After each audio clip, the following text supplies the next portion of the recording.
Hi guys, how are you today? I want to share with you very briefly 3 reasons why I think 99% of Indians never divorce. 3 reasons why 99% of Indians never divorce. And by the way, if you have an Indian friend, just invite them to come here and tell us why they never divorce. Because I'm studying them from a distance. I'm studying them as an outsider. We may want to hear from an insider. We may want to hear from Indians why their marriages are stable. I'll give you my personal opinion. It's not cast in stone. It's up to you to see what you can borrow. And by the way, for the record, only 1% of Indians divorce, and that's according to Unified Lawyers. And I was going through a very exciting article in Family Law magazine, 29th of September 2017. Family Law, an article specifically published by Mark Machalani, and I want to believe their data is accurate and their research methodology is sound, because the data they have shared is mind-boggling. Let me give you quickly what they indicate. And it's interesting because these lawyers are involved with divorce cases. They are family lawyers. They deal with cases every day concerning marriage, family, and divorce. And here's the deal. This is what they say. The 10 highest divorce cases in the world. The 10 leading countries in the world. Number 1, Luxembourg, 87%. 2, Spain, 65% divorce rate. This is divorce rate. Number 3, France, 55% of all marriages end up in divorce in France, 55%. Russia, 51%, US, 46%, Germany, 44%, UK, 42%, New Zealand, 42%, Australia, 38%, Canada, 38%. Now let me give you the lowest, and feel free to tell me where you are, the city, the country where you are joining me from. I'll appreciate that. Now, this is interesting. The 10 lowest countries in terms of divorce rate. Number 1 on the list, India, divorce rate 1%.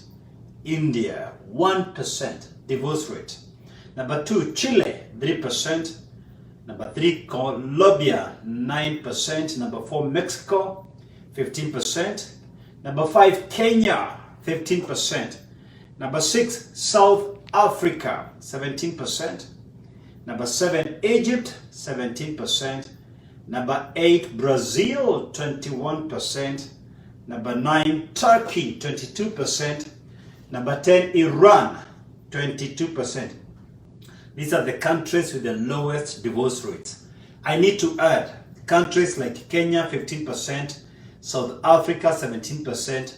The divorce rates are very high in cities like Nairobi, Mombasa, Pretoria, Johannesburg, Cape Town, but they are very low in the countryside. Very, very low, just like India, and that's why the average of Kenya is 15%, South Africa, 17%. Again, the interesting thing, when I was going through this article, they also decided to check the divorce rate by religion.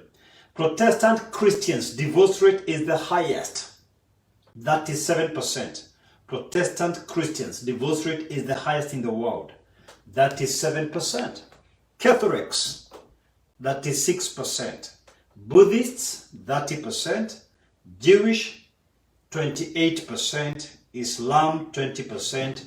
Hindu, 1%. Now, if you combine Protestants and Catholics, Christians are by far the highest with 73%. 73%, way above, more than double the second. Buddhists at 30%, Jewish 28%, Islam 20%, Hindu 1%. There are many things we can make out of this data. Today, I just want to focus on one item. Why do Indians have such low divorce rates? The lowest in the world, 1%. That's staggering. And if you have an Indian friend, tag them, invite them. and we want to hear from them because they may disagree with my analysis, they may disagree with my conclusions. You might want to bring them on board. They may want to share with us their story. I don't mean Indians don't divorce. I'm only saying according to this data, according to this particular statistic, only 1% end up in divorce. There could be many reasons why 99% of Indians do not divorce. I will share with you my thoughts. 3 reasons. 3 reasons. Number 1, philosophy. There is a Hindu philosophy, one man, one woman, for life. So when Indians get into marriage, they know they are getting in there for life. In fact, I have an Indian friend who told me they believe whenever their business will be blessed, their career will be blessed.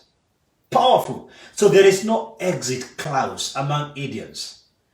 They are in it for life. In fact, they make it so difficult that when they are going through divorce, those who go through divorce, the process is tedious and the woman pays for everything. The woman showed us the entire budget for divorce. I know that doesn't sound very cool to many of you watching me live right now, but the idea was to ensure they don't think about divorce. So in India, when they get into marriage, they don't think about whether the marriage will work. The question is always, how will it work? Based on an ancient Hindu philosophy, one man, one woman for life. It's not open-ended. It's a closed clause. Just think about this. How many things can we solve if only we believed in this philosophy? Now, it's not new. It's there in the Bible. The Bible, God says, I hate divorce. And Jesus spoke against remarriage. He emphasized, if you divorce, that's your right, but don't end up remarriage unless there is marital infidelity. You're not allowed, even from a biblical perspective, to remarry because you disagreed with your partner. You're supposed to solve the problem. You're supposed to solve the problems as they occur, as they arise, as they evolve. The Bible doesn't give us any leeway to divorce on flimsy grounds. How sad right now that Christians have the highest divorce rate in the world, 73%. How pathetic. We ought to be the example of the world. And the number 1 reason is because by the time a man and a woman are getting married in Christendom, we have an exit clause. You see, for me, I told my Mercy before we got married, she's here with me. She can hear what I'm telling you. In fact, she's the one recording this live. She's the one shooting me right now. And one of the things I told her, it's a delete clause. The idea of quitting is deleted even from the recycle bin. It's not a post. It does not exist in our OS, operating system. It's a done deal. There is no thought. There is no thinking of whether this marriage will work. It's how is it going to work. Now, when you have such a resolution, when you have such strong resolves, your marriage works. The moment you open your mouth and say, you know, I'll leave you one of these days, I see our marriage headed to the dogs, I'm likely to divorce you. The moment you start saying those threats, I guarantee you one day you will end up in divorce. There is so much power in the tongue. What you say becomes a reality. Scripture says, life and death is in the power of the tongue, and they that love it shall eat the fruit thereof. What you speak is either life-giving or death-giving. Words are never neutral. Words either bless or curse. Words either make or break. Words either build or destroy. Words are never innocent. The devil never knows what you're going through. He gets hints, cues, clues when you speak. Every negative word activates the demonic realm into action. Every positive word activates the angelic realm into action. Every negative word you speak about your marriage, it's a loophole, a doorway inviting evil forces to tear your marriage apart. It's a wish list you're throwing to the enemy to tear down your marriage. Every life-giving word, positive word you speak in your marriage called servant to back you up, angels to support you, the Holy Spirit to work with you. So you've got to decide, I'm in to stay. I'm not the giving up type. This year, a lot of ships will sink down, but that's not my ship. A lot of marriages will sink, go down the drain, but that's not my marriage. When you have such a strong resolve and you speak life into your marriage, God partners with you. God supports you. So Indians have a philosophy, one man, one woman for life. An ancient Hindu philosophy that they follow. Well, I said you can invite your Indian friends. They may want to come and say whether they agree or disagree with my analysis. Invite them, tell them, let them comment, let them tell us why they think their marriages work. Reason number 2, I said I'm going to share 3 reasons. My list is not exhaustive by any stretch of the imagination. I'm just delimiting myself to 3 reasons. There may be many reasons. So reason number 1, the ancient Hindu philosophy of one man, one woman for life. Why don't Indians divorce? Reason number 2, mentorship. Indians raise their families in a community. Most Christians are individualistic. Every man for himself, God for us all. That's the philosophy across Christians. In the Indian society, everyone belongs to everyone else. So every person is accountable to everybody else. There is clear mentorship. There is clear coaching from parents, grandparents. So you find a young bride sit with the mother-in-law. The young men do activities together with their fathers, their uncles.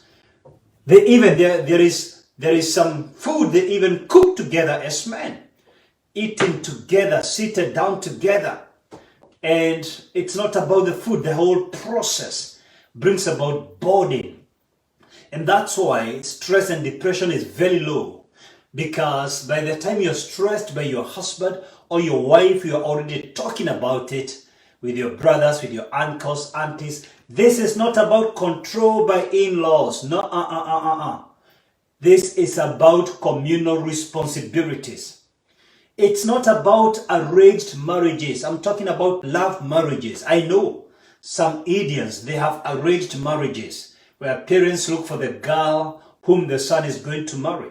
There are a couple of Indian communities that do that. But majority of them today, they don't have arranged marriages. It's love marriages. But, you see, in Christianity, we do a little bit of premarital counseling. 3 classes the pastor takes, or the priest takes, the datas through PMC, premarital counseling. And I have seen people go through premarital counseling. 3 months after their honeymoon, they end up in divorce. I know a couple, a neighbor of ours, exactly after honeymoon, they never stayed again in the same house. They divorced immediately after their honeymoon, even though they went through a very glamorous, lavish, stylish wedding ceremony. You see, life skills are not instantaneously acquired. Life skills are acquired lifelong. It has to be a continuous process. There is no microwaving your marriage. It's a long life process. You've got to learn it long life. So in India, they have teachers, sages. They call them gurus. And sometimes they even sit down around gurus in a community in the evening, in a town hall, and ask the guru questions about life. Now, Christians invest a lot for engineering courses, medical courses. We invest a lot to be a pilot, to be an architect, to be a horticulturalist, to be an accountant, a finance expert, an actuarial scientist. We invest a lot in our academic and professional pursuits. But we do very little for the higher ideals, life skills. We can pay a lump sum, we can pay an arm and a leg to acquire professional technical training. But we don't believe in investing in life skills. Ask Christians to go for a marriage seminar. ask them to go or even buy a book about marriage. An online course. I have an online course on marriage. By the way, if you're one of the people who like self-development, this is not part of the main thing I wanted to teach you. But if you're one of them, I have a very nice marriage online course I'll share with you. You can click, you can get it. You can go through it with your partner. You can learn through what I've taught. But in India, they believe so much in getting information from gurus. Now, interestingly enough, the Bible talks so much about taking wise counsel and taking advice. Over 100 scriptures. Let me give you one, just one. One example, Proverbs 12:15. Wise men take counsel. Fools are wise in their own eyes. They do not take advice. They do not take counsel. They don't believe they can be told anything about marriage. Most Christian men don't believe anyone can teach them about marriage. They are Mr. Know-it-all. They make serious messes. Yet, they don't want to learn life skills. They can learn anything else. All the technical professional skills, they're up for it.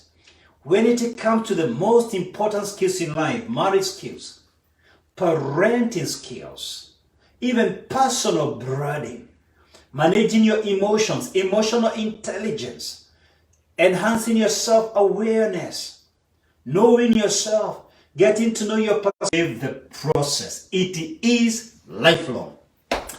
Oh my goodness, why do Indians make it in their marriages with only 1% divorce rate? 99% make it. I said I will share with you 3 reasons. My list is not exhaustive, but it's gonna be food for thought for you. So reason number 1 I said is the Indian Hindu philosophy of one man, one woman for life. Number 2 is mentorship from their parents. They operate from a community perspective and they continuously learn not only from their parents but from gurus, their community teachers. Reason number 3, communication. Communication. Now, this is interesting. And now, I have a stick here, but it's not a stick, it's a metallic rod. I'm not sure whether you can see it.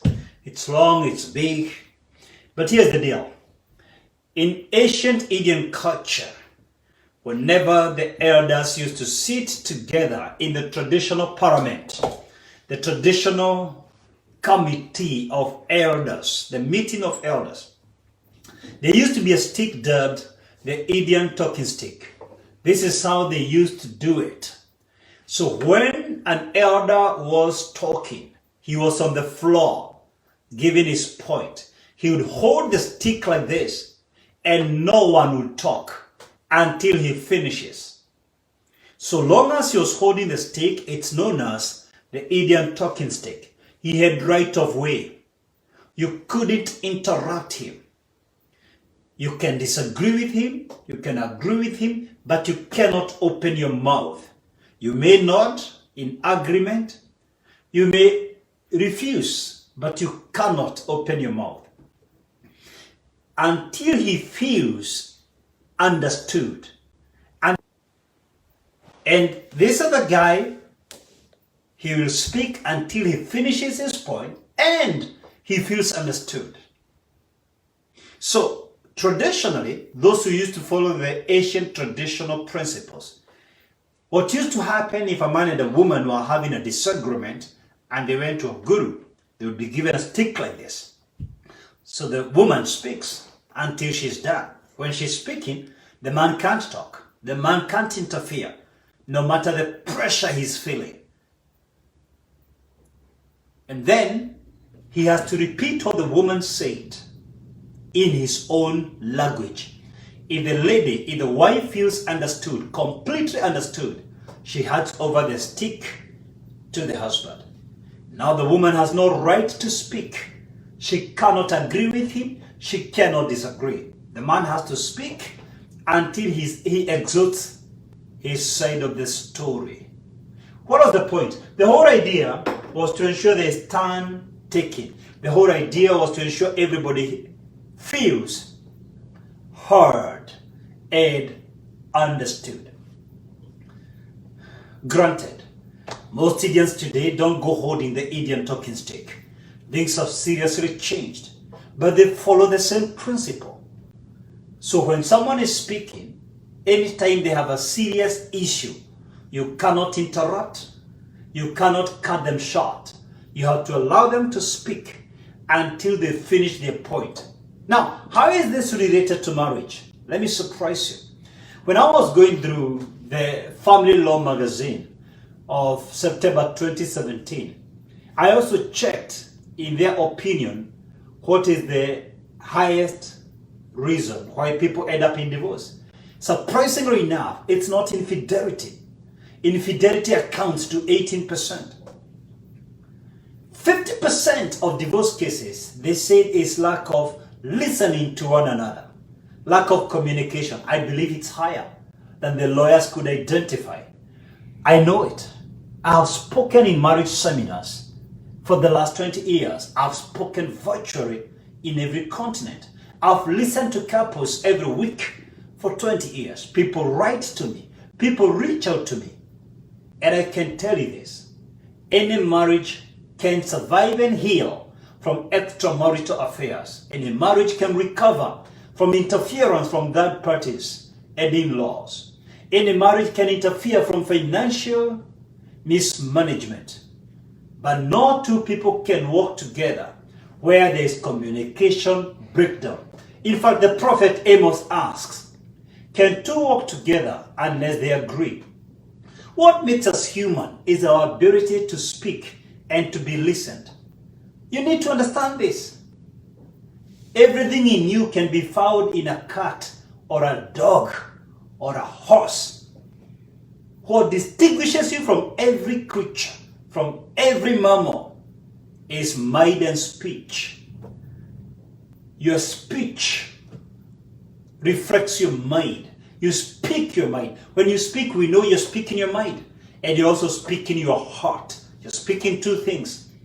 You're speaking your mind and you're speaking your heart. The heart is also a mind. It has been proven. This is very recent discovery. The heart is a mind of its own, making decision of its own. Remember this, your heart was formed before your mind was formed. Please, if you don't know these details, go to my YouTube channel, subscribe, and look for my video dubbed Matters of the Heart. I taught fascinating mysteries about the heart. Your heart was formed long before your mind was formed. Your heart makes independent decisions. Your heart sends signals to the brain, and the brain sends signals to the heart.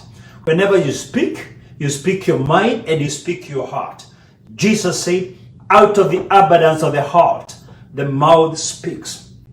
I repeat, what makes you human is speech, heart, mind. The threesome. Here's the deal. When you speak, when you communicate, even if you're deaf and dumb, you communicate through sign language. That's what makes you unique. Your ability to think logically with your mind, emotionally with your heart, to convey your emotions as they occur, as they evolve. So that's what distinguishes you from a heart, from a cat, from a dog. Everything you have, eyes, ears, tongue, hands, they are in animals. So if you don't want your wife to speak, you are an animal. You are a beast. You can't afford to suppress dissent. There can never be marriage unless everyone knows they are being heard and understood. When you listen to someone, you send a signal, I respect you. I hear you. I feel you from your perspective, from your point of view, from your worldview. I have seen marriages recover from extramarital affairs. I've seen people lose jobs and the man is not able to provide for 2-3 years. And yet they're able to sustain their marriage until he's back on his feet. I've seen mother-in-law abuse a marriage and the couple is able to survive. But where there is communication breakdown, no marriage can survive. You should be able as a couple to disagree without name calling.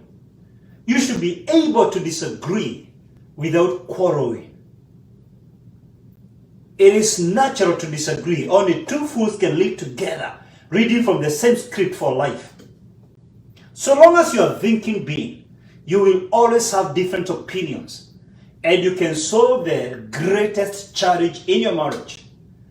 You can solve the most sophisticated challenge in your marriage if you can only listen to one another. Learn to listen. That's why God gave you 2 ears and 1 mouth. Learn to shut up and tell your partner, speak until you are heard. And then ask him or her, is this what you said?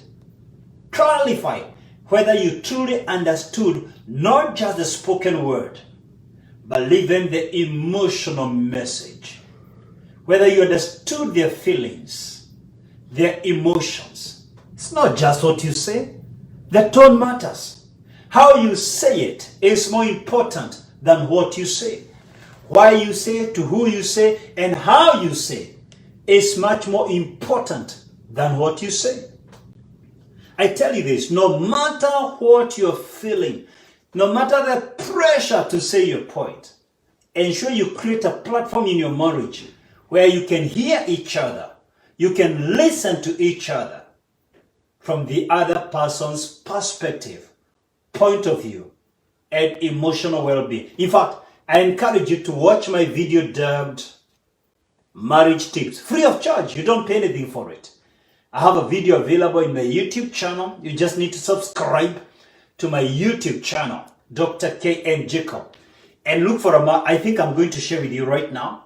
Immediately after this Facebook Live, share this message with your friends, family, and colleagues. You see, great people are either sources of light or they are mirrors that reflect the light. Freely you receive, freely give.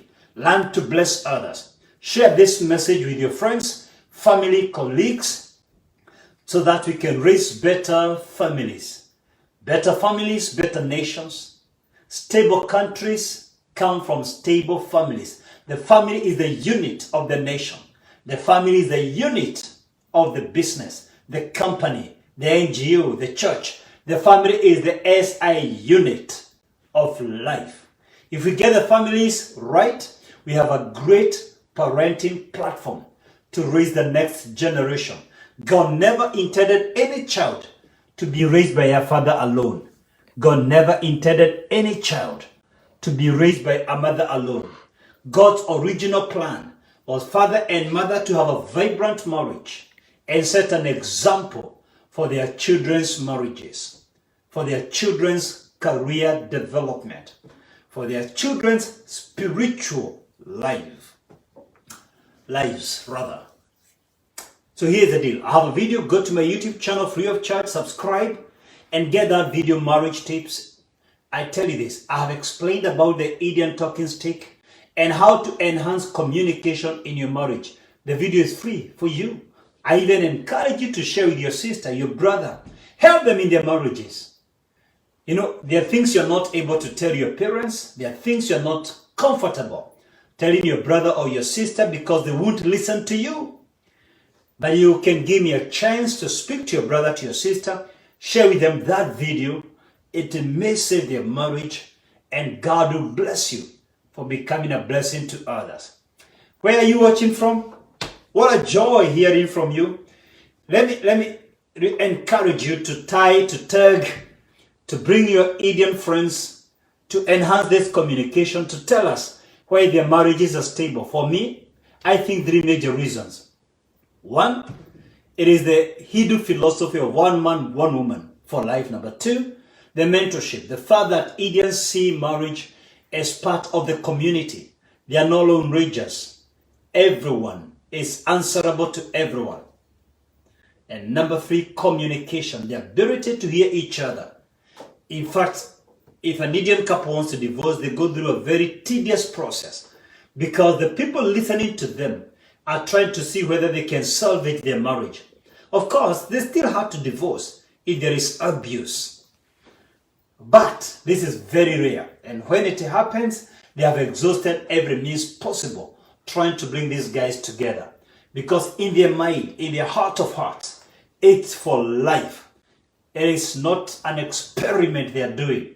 They're getting together for life, and the process of marriage is long because the families from both sides are involved, in the negotiations. They're involved, and the whole idea is to bring burden before they can bless these two young people to start their marriage. I hope you learned something from this video. If I blessed you today, do me a favor. Share this video. Share this FB Live with someone else. Thank you very much. May God bless you. May God bless your marriage. May God bless the work of your hands. May God bless your children. May God bless your life. In Jesus' name. Amen. Thank you very much. Shalom. Hey, were you inspired by this video? Kindly like and share with your friends, family, and colleagues. And remember to subscribe to my YouTube channel, Dr. K.N. Jacob, and enjoy hundreds of inspirational videos free of charge.